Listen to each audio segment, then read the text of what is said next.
Bom, continuando o tema sobre mercado de arte, no vídeo passado eu falei sobre a diferença entre arte moderna e contemporânea e também falei sobre a figura da galeria ou do escritório de arte.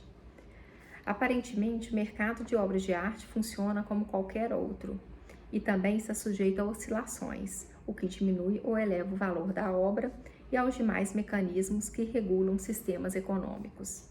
Porém, uma análise mais profunda demonstra que não é bem assim. A obra de arte segue uma lógica contrária e da maioria dos bens em alguns aspectos, sobretudo no que se refere à fixação de seu valor monetário.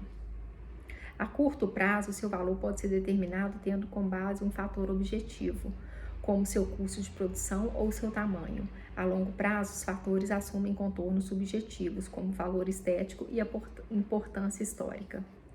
A arte faz parte da trajetória humana e se inscreve nela há milhares de anos. Seu lugar, entretanto, modificou-se ao longo do percurso, saindo da condição primária de ritual para de produto mercantil. Sabemos que essa mudança não aconteceu bruscamente, mas de forma progressiva e gradual, e a arte contemporânea é o ponto alto dessa cultura de mercado, sobretudo por se ligar intimamente a uma sociedade que tem no consumo a sua principal característica. O mercado de arte pode ser considerado tão remoto quanto a própria arte. Antes do estabelecimento da concepção liberal de mercado, guiado pelas leis da oferta e da procura, homens livres já trocavam seus produtos ou mercadorias na esfera pública. Com isso, o artista já recebia e tinha um público para o seu trabalho. Falando sobre a pessoa que comercializa obras de arte, temos o marchand. Marchand é uma palavra francesa que designa o profissional que negocia artes, que negocia obras de arte. A figura do marchand é bastante antiga. Ela surge na França no século XVII como um atravessador comercial da produção artística dos pintores para com os seus compradores. Alguns marchands, além de representar artistas, também assessoram compradores ou futuros compradores de arte em potencial. É uma profissão diferenciada. Existem duas categorias de marchands: o marchand independente, que funciona como profissional liberal autônomo, e o marchand galerista, que geralmente é proprietário e sócio de espaços culturais, comerciais e ou galerias ou escritórios de arte, que comercializam obras de arte. O marchand se preocupa no lucro e na venda das obras de arte. Uma outra figura muito importante no mercado de arte é o curador. O curador faz a montagem de uma exposição para mediar com o público a ambientação do espaço expositivo, tendo toda uma linguagem visual com começo, meio e fim. Então, o curador tem que saber a montagem dessa ambientação e fazer um link com o público. E ele ainda tem que escrever sobre o artista e sobre a sua produção, o que o artista quis dizer com esse trabalho, qual o pensamento dele, qual a importância do trabalho em relação à sociedade. Isso não pode esquecer nunca, não só a parte estética, mas todo o pensamento da realidade. Então, por mais que o artista use várias linguagens de técnicas artísticas, ele nunca pode esquecer que ele é contemporâneo, que ele vive no mundo hoje e que ele tem que fazer uma produção que ele acredite e que tenha a ver com essa sociedade. Além disso, o curador tem que entender muito das teorias da arte e teorias estéticas, ler muito, entender da literatura, de história, principalmente porque senão ele não consegue posicionar esse artista no meio da representação que ele faz dentro da arte. E ao escrever sobre determinado artista, o curador também está sendo um pouco crítico de arte, porque ele está envolvido com esse artista, com a produção desse artista, e com isso ele está teorizando uma produção que pode estar ou não a par com as teorias estéticas de um modo geral.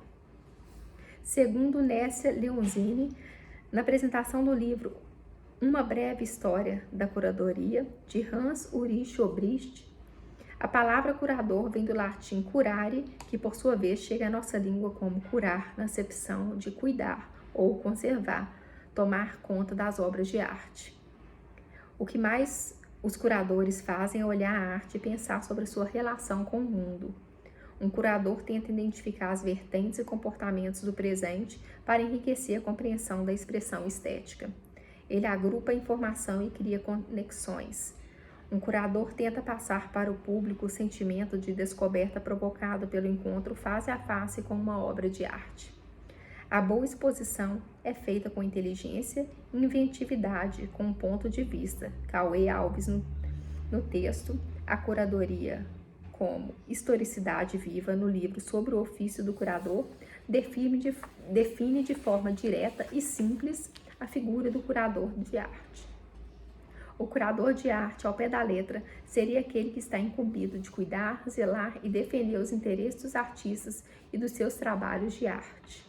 O curador, como se sabe, é o profissional que organiza, supervisiona ou dirige exposições, seja em museus ou nas ruas, em espaços culturais ou galerias e escritórios comerciais. Dando continuidade ao seu pensamento sobre o curador Alves, ainda define a figura do curador institucional. O curador institucional não é aquele que coloca em circulação que apenas agrada, mas é um sujeito que pensa, estuda e reflete. Uma exposição não poderia ser somente uma manifestação pública do gosto individual de um curador, ainda mais quando feita com dinheiro público e em espaço público. A exposição é resultado de uma pesquisa e reflexão individual ou coletiva ligada ao gosto, sim, mas que leva em conta relações e correlações com a vida pública, que diz respeito a juízos ponderados e fundados em critérios que nunca antecedem os próprios trabalhos de arte, mas que são fornecidos por eles. O curador é um profissional que, como artista, também tem direito à liberdade de pensamento, de expressão, mas que deve obrigatoriamente fazer uso público da sua reflexão, enquanto o artista podia até pouco tempo manifestar seus sentimentos ou gostos sem justificá-los. O uso público da reflexão pelo curador deve ter um sentido que, indiretamente, esteja ligado à história e à vida política. Entre os anos 70 e 90, à medida que os acadêmicos e críticos se tornaram menos influentes nas decisões sobre o destino da carreira do artista, especialmente na cultura metropolitana, o curador começou cada vez mais a definir a natureza e a direção do gosto na arte contemporânea. Uma das ferramentas mais diretas na mediação no espaço expositivo é o texto, a produção escrita. Forma de comunicação da curadoria com o público, o texto atua como agente organizador do ambiente, dando sentido aos demais elementos que compõem a exposição e ajudando a explicitar as intenções da curadoria. O texto enriquece na recepção estética e, em certos casos, é condição para que ela aconteça. Então, a função primordial do curador, no entanto, é a criação de um espaço de exposição de trabalhos artísticos, um ambiente de interação em que as obras, no enfoque estabelecido por ele, sejam capazes de constituir um conjunto com características próprias. Espera-se da curadoria que saiba compreender e relacionar o trabalho de arte, se não na história da arte, numa sequência de outros trabalhos ou no contexto de uma discussão. O curador é um profissional que, como artista, também tem direito à liberdade de pensamento, de expressão. Ele pode ser entendido como um espectador mais experiente, que estimula a recepção estética dos demais e os desafia com uma proposição desenvolvida por ele. Espera-se que as mostras e os textos dos curadores ajudem na compreensão das transformações da arte para um público não completamente familiarizado com ela. O escrito do curador costuma introduzir o assunto tratado na exposição ou dar informações sobre o artista, explicitar o recorte da seleção das obras, dimensionar a importância de uma produção por sua especificidade na história da arte ou na relação com a atualidade, ou mesmo afirmar a legitimidade da exposição no contexto da instituição em que ocorre.